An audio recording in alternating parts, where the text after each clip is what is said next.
2 years back, I made a video about Russia-Ukraine war. In that, I did explain how this war may end. It's through peace talks. So, to attain peace in the region, one must initiate talks with respect to that. But as we all know that both Russian and Ukrainian presidents were busy in extending the war.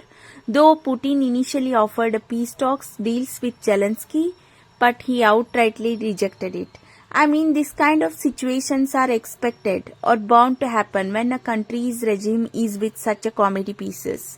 I mean, we all know that how much drama the Ukrainian president has done over these 3 years. So much of destructions caused, so many lives gone. But guess what? Now there are some developments are coming up. Actually, these are good developments. Yes, you heard it right. There is a news coming that US President Donald Trump speaks to his Russian counterpart Vladimir Putin as Washington DC seeks to end the 3-year-old Ukrainian conflict. After the call, Putin spoke to the press and said that the conversation with President Donald Trump indeed took place and lasted more than 2 hours. I would like to note that it was very informative and very frank, and overall, in my view, very useful. In this regard, first I thank the President of the United States for the support of the United States in the resumption of direct negotiations between Russia and Ukraine on a possible peace agreement, and the resumption of negotiations that were interrupted by the Ukrainian side. As you know, back in 2022, the US President has expressed his position in the ceasefire. And it for my part also noted that Russia also favors a peaceful settlement of the Ukrainian crisis. We should simply determine the most effective ways to move towards peace. We agreed with the US President that Russia will suggest and is ready to work with the Ukrainian side on a memorandum on a possible future peace treaty, which defines a number of issues such as the principles of settlement, the terms of a possible peace agreement, and so on, including a possible ceasefire for a certain period of time.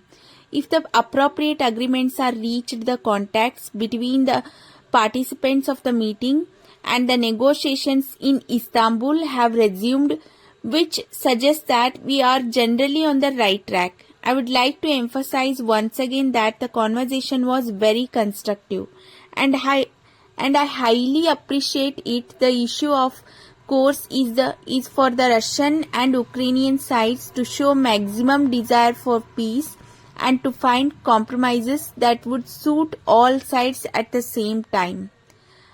I should like to point out that Russia's position is clear. Overall, the main thing for us is to eliminate the root causes of this crisis.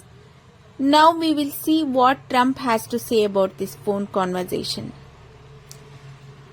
After the call with Russian President Vladimir Putin, Trump issued a statement from the White House. Trump said that phone conversation was 2 hours. He spoke to the Russian president.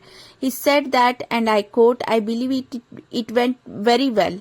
Russia and Ukraine will immediately start negotiations towards a ceasefire and, more importantly, an end to the war. But the Kremlin said the process would take time." And the US President indicated he was not ready to join Europe with fresh sanctions to pressure Moscow. Trump said, adding later at the White House that he thought some progress is being made. He goes on to say the conditions for that will be negotiated between two parties, as it can only be because they know details of negotiations that nobody else would be aware of.